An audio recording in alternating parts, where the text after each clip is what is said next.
चलिए हम लोग आधुनिक भारत को क्वेश्चन के माध्यम से समझ रहे हैं। आज उसका अगला सीरीज है। तो आज का क्वेश्चन देखते हैं। आज का पहला क्वेश्चन है 1857 ईस्वी के विद्रोह में अवध की ओर से कौन भाग लिया था।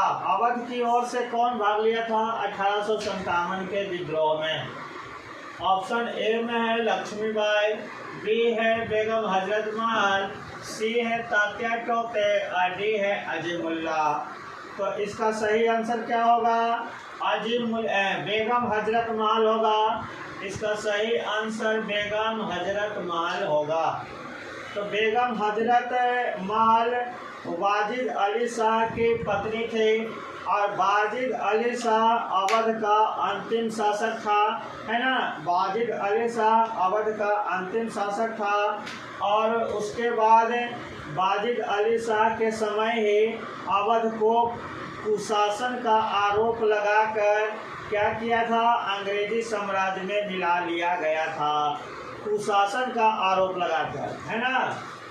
तो बेगम हजरत महल का एक बेटा था बिरजिश कादिर। ये अपने बेटा को अवध का नवाब बनाना चाहता था, लेकिन इसके राज्य को अंग्रेजी साम्राज्य में मिला लिया।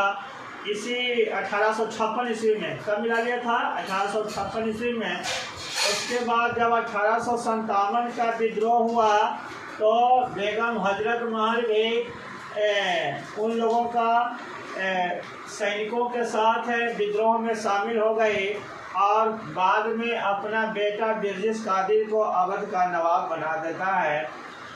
1857 के विद्रोह जब बेगम हजरत महल अंत में नेपाल चली जाती है।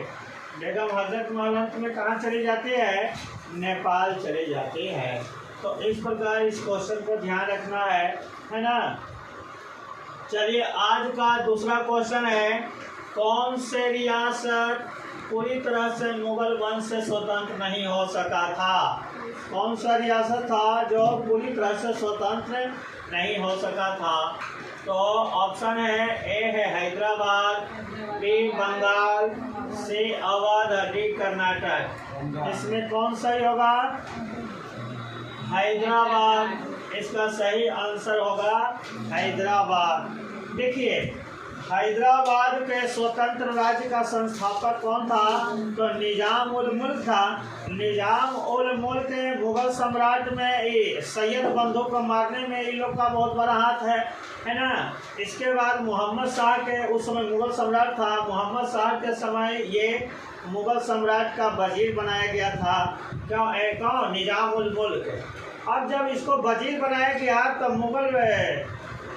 मुगल वंश के प्रशासन को ये सुधारने का काफ़ी प्रयास कर रहा था, लेकिन वहाँ के शासक यानी मोहम्मद शाह इसका सहयोग नहीं कर रहा था। इससे उब कर 1724 ईस्वी में ये हैदराबाद चला जाता है और हैदराबाद में अलग एक स्वतंत्र राज्य की स्थापना करता है। लेकिन ये हैदराबाद को स्वतंत्र राज्य जरूर बनाता है, लेकिन मुगल वंश से पूरी तरह से अलग नहीं करता है। साल में जो टैक्स देना रहता है वह हमेशा समय से टैक्स ये देता है।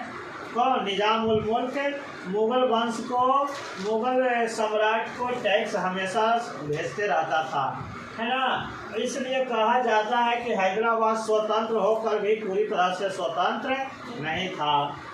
चलिए आज का तीसरा क्वेश्चन है, हैदराबाद को स्वतंत्र राज्य के रूप में किसने स्थापित किया था? तो हैदराबाद को स्वतंत्र राज्य के रूप में किसने स्थापित किया था? तो इसका ऑप्शन है ए है शाह आदत खां, बी है निजाम उल मुल्क, सी सादुतुल्ला खां और डी इनमें से कोई नहीं। तो कौन हो जाएगा आंसर? निजाम उल मुल्क हो जाएगा। निजाम उल मुल्क, है ना। तो हैदराबाद को स्वतंत्र राज्य के रूप में स्थापित निजाम उल मुल्क किया था और ये मुगल वंश में, मुगल दरबार में वजीर के पद पर था। वजीर के पद पर रहते हुए ये प्रशासन को सुधारने का काफ़ी प्रयास किया, लेकिन कोई राजा के द्वारा कोई सहयोग नहीं करने के कारण ये शिकार के बहाने दक्कन चला जाता है और दक्कन से हैदराबाद को अलग कर स्वतंत्र राज्य की स्थापना करता है। तो इसको निज़ाम उल मुल्क को याद रखेंगे। निज़ाम उल मुल्क का दूसरा नाम चिनक्रीज खां है। कौन खान?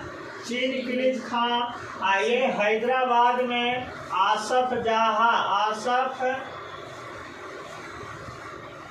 जहां वंश की स्थापना करता है। आसफ जहां वंश के कभी कभी पूछ देता है कि हैदराबाद को जब स्वतंत्र राज्य बनाया था तो वहाँ कौन से वंश की स्थापना किया था? तो आसफ जहां वंश की स्थापना किया था, निज़ाम उल मुल्क।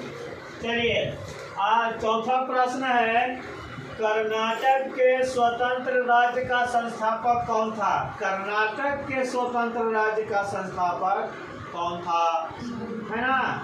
तो उस समय जो कर्नाटक था और अभी का जो कर्नाटक है, उस समय उसको मैसूर कहा जाता था।